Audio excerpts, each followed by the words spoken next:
So how can you save PDF files to photos on iPhone? Let's explain that. So if you're new on this channel, make sure you subscribe so you don't miss tutorials and videos like this one.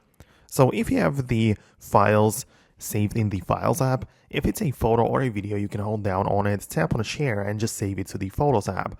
With the PDFs, this isn't available at the first step.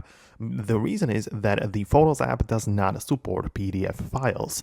So at first, we need to either convert the PDF file to the JPEG, right, to make it a photo and then save it to the Photos app, right? Or it's much simpler to just open it up and just take a screenshot, right? And it will be saved in the gallery, right?